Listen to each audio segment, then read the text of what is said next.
ಮುಖ್ಯ ಪಾತ್ರ ವಹಿಸ್ತಾರೆ. ಇವರು ಎಲ್ಲದರ ನಡುವೆ ವ್ಯಾಸರಾಜ ಪಂಡಿತ್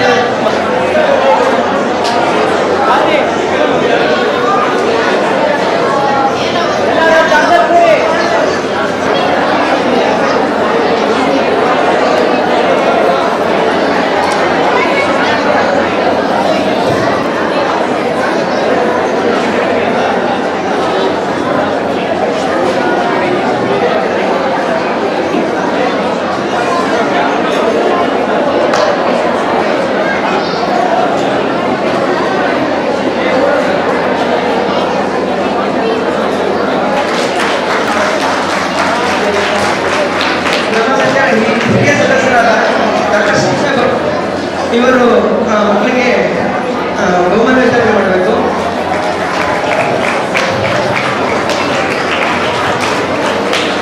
ಎರಡನೇ ಬಹುಮಾನ ಎಲ್ಲರೂ ಚೆನ್ನಾಗಿ ಮಾಡಿದ್ದಾರೆ. ಆದರೆ ಎಲ್ಲರಿಗೂ ಚಾನ್ಸ್ ಸಿಗಲಿ ಅಂತ ಇವರು ಎಲ್ಲರೂ ಚೆನ್ನಾಗಿ ಮಾಡ್ತಾರೆ. ಒಂದು ಮಾತ್ರ ತಗೊಂಡಿದ್ದಾರೆ. ಎರಡನೇ ಬಹುಮಾನ ದಾತ್ರಿ, ಮೂರನೇ ಬಹುಮಾನ ನಮಾಮಿ.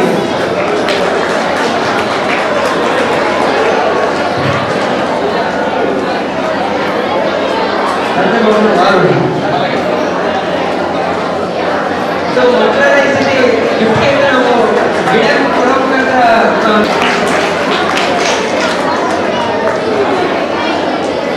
ಎರಡನೇ ಬಹುಮಾನ ಆರುಷಿ.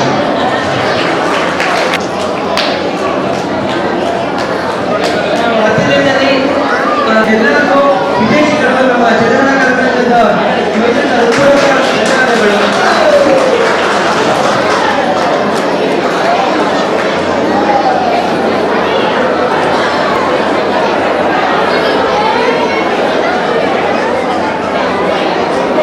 ಬಂದಿದೆ, ತುಂಬ ವರ್ಷಗಳಿಂದ ಇದು ನಡ್ಕೊಂಡು ಬಂದಿದೆ. ಇನ್ನು ಏನಂದರೆ ನಮ್ಮದು ಮಕ್ಕಳನ್ನು ಆದಷ್ಟು ಜನಕ್ಕೆ ಯಾವ ಕಲ್ಚರ್ಗಳು ಬಿಟ್ಟೋಗ್ತಾ ಇದೆ ಅದನ್ನು ಇಂಟ್ರೊಡ್ಯೂಸ್ ಮಾಡಿ ಅದನ್ನು ಮೈನ್ ಸ್ಟ್ರೀಮಿಗೆ ಕೊಡಬೇಕು ಅನ್ನೋದೊಂದು ಮನಸ್ಸಲ್ಲಿದೆ. ನಮ್ಮದು ನಮ್ಮ ಟೀಮ್ ಎಲ್ಲ ದಸರಾದಲ್ಲೆಲ್ಲ ಪಾರ್ಟಿಸಿಪೇಟ್ ಮಾಡಿರೋಂಥ ಒಂದು ದೊಡ್ಡ ವಿಶೇಷವಾದ ಟೀಮು. ಅದೊಂದು ವಿಶ್ವವಿಖ್ಯಾತ ಅಂತಲೇ ಹೆಸರಾಗಿದೆ. ನಮಗೊಂಥರ ಸಂತೋಷ. ಚಿಕ್ಕ ಮಕ್ಕಳು ಈಗ ಚೆಂಡೆ ಎತ್ತಕ್ಕಾಗಲ್ಲ, ಅಷ್ಟು ತೂಕ 20-25 kg ಇರ್ತದೆ. ಆದರೂ ಆ ಮಕ್ಕಳಿಗೆ ನಾವು ಟ್ರೈನಿಂಗ್ ಕೊಟ್ಟು ಒಂದು ಸಭ್ಯ ಸಮಾನಗಳು ಮಾಡಲಿ ಅನ್ನೋದೊಂದು ಭಾವನೆಯಲ್ಲಿ ಪ್ರಯತ್ನ ಮಾಡ್ತಾಯಿದ್ವಿ.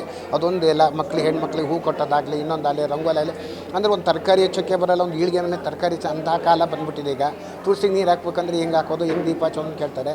ಅದನ್ನೆಲ್ಲ ಆದಷ್ಟು ಪ್ರಯತ್ನ ಮಾಡೋಣ ಅಂತ ಒಂದು ಸನಾತನ ಧರ್ಮದನ್ನು ಉಳಿಸೋಕ್ಕೆ ಪ್ರಯತ್ನ ಮಾಡ್ತಾಯಿದ್ವಿ. ತುಂಬ ಮಹತ್ವ ಇದೆ. ಎಲ್ಲ ಈಗ ಕಂಪ್ಯೂಟರೈಸ್ಡ್ ಆಗಿರೋಂಥದ್ದು. ನಮ್ಗೆ ಏನಂದರೆ ಕೂತಲ್ಲೇ ಮೊಬೈಲ್ ಹಾಕಿದ್ರೆ ಎಲ್ಲ ಬರ್ತದೆ. ಆದರೆ mobile beyond the limit mobile ಹೋದರೂ ಅದು ಪ್ರಯೋಜನಕ್ಕೆ ಬರೋದಿಲ್ಲ. ಅದರಿಂದ ಇಂಥದ್ದನ್ನು ಹೀಗೆ ಹೇಳ್ಕೊಟ್ರೇ ಕೆಲಸಕ್ಕೆ ಬರೋದಿಲ್ಲ, ಪ್ರಯೋಜನಕ್ಕೆ ಬರೋದಿಲ್ಲ. 21 ವರ್ಷದಿಂದ ಮಾಡ್ತಾಯಿದ್ದೀವಿ. ಈ ಸಲ 21ನೇ ವರ್ಷ ಧಾರ್ಮಿಕ ಶಿಬಿರನ ಚೆನ್ನಾಗಿ ಆಗ್ತಾಯಿದೆ. ಮಕ್ಕಳಿಗೆ ಹೆಣ್ಮಕ್ಳಿಗೆ ಗಂಡ್ಮಕ್ಳಿಗೆ ಬೇರೆ ಬೇರೆ ಡಿವೈಡ್ ಮಾಡಿ, ಅಂದರೆ ಉಪನಯನ ಆಗಿಲ್ಲದವ್ರಿಗೆ, ಉಪನಯನ ಆಗಿದ್ದವ್ರಿಗೆ, ಮತ್ತು ಹೆಣ್ಮಕ್ಳಿಗೆ ಹೂ ಕಟ್ಟೋ ಸಂಸ್ಕೃತಿಯಿಂದ ಹಿಡಿದು ರಂಗೋಲಿ ಮತ್ತು ಸೂಜಿ ದಾರ ಪೋಣಿಸೋದು, ಹೂ ಕಟ್ಟೋದು, ರಂಗೋಲಿ, ಲಕ್ಷ್ಮೀ ಶೋಭಾನೆ ಮತ್ತು ಮಂತ್ರ, ರಾಗಗಳು, ಗೀತೆಗಳೆಲ್ಲ ಹೇಳ್ಕೊಟ್ಟಿದ್ದು ಅದೆಲ್ಲ ಹೇಳ್ಕೊಟ್ಟು, ಮತ್ತು ಗಂಡ್ಮಕ್ಳಿಗೆ ಸೂಕ್ತಗಳು, ವೇದಗಳು, ಮತ್ತು ಉಪನಯನ ಸಂಧ್ಯಾ ವಂದನೆ ಮಾಡೋದು ಹೇಗೆ, ಗೋಪಿ ಹಚ್ಕೊಳ್ಳೋದು ಹೇಗೆ, ಇದೆಲ್ಲ ವಿವಿಧ ನಮ್ಮದು ಹಿಂದೂ ಸಂಸ್ಕೃತಿಗೆ ಏನೇನು ಬೇಕು ಅದನ್ನೆಲ್ಲ ಉಳ್ಸೋಕ್ಕೆ ಅಂತ ಒಂದು ಪ್ರಯತ್ನಕ್ಕೆ ಈ ಶಿಬಿರ ಮಾಡ್ತಾಯಿದ್ದೀವಿ. ಸೊ ಆದಷ್ಟು ಒಂದು 70-75 ಜನ ಮಕ್ಕಳು ಈಗ ಇದ್ರದ್ದು ಪ್ರಯೋಜನ ತೊಗೊಂಡಿದ್ದಾರೆ ಪ್ರತಿ ವರ್ಷವೂ.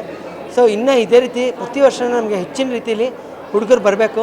ನಮ್ದು ಏನೇನಿದೆ, ನಮ್ಮದು ಹಿಂದೂ ಸಂಸ್ಕೃತಿ ನಾವು ಏನು ಮಾಡ್ಕೊಂಡಿದ್ದೀವಿ, ಮೊಬೈಲ್ ಬಿಟ್ಟಿರ್ಬೇಕು ಅವರು. ಫಸ್ಟ್ ಆಫ್ ಆಲ್ ಆ ಮೊಬೈಲ್ ಬಿಟ್ಟಿದ್ಬಿಟ್ಟು ನಮ್ಮದು ಹಿಂದೂ ಸಂಸ್ಕೃತಿ ಏನಿದೆ ಅದೆಲ್ಲ ಮಾಡ್ಕೊಡೋಕ್ಕೆ ಅಂತ ನಾವೊಂದು ಪ್ರಯತ್ನ, ಅದು ಯಶಸ್ವಿ ಆಗ್ತಾಯಿದೆ.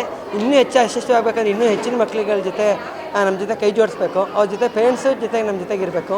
ಸೊ ನಮ್ಮದು ಬೃಹದಾಕಾರದ ಒಂದು ಆಲದ ಮರ ಥರ ಒಂದು ಹಿರಿಯ ಸದಸ್ಯರೆಲ್ಲ ಇದ್ದಾರೆ. ಅವರೆಲ್ಲ ಹೇಳ್ಕೊಟ್ರೆ ಮಾರ್ಗದರ್ಶನದಲ್ಲಿ ನಾವು ನಡ್ಕೊಂಡು ಹೋಗ್ತಾಯಿದ್ದೀವಿ.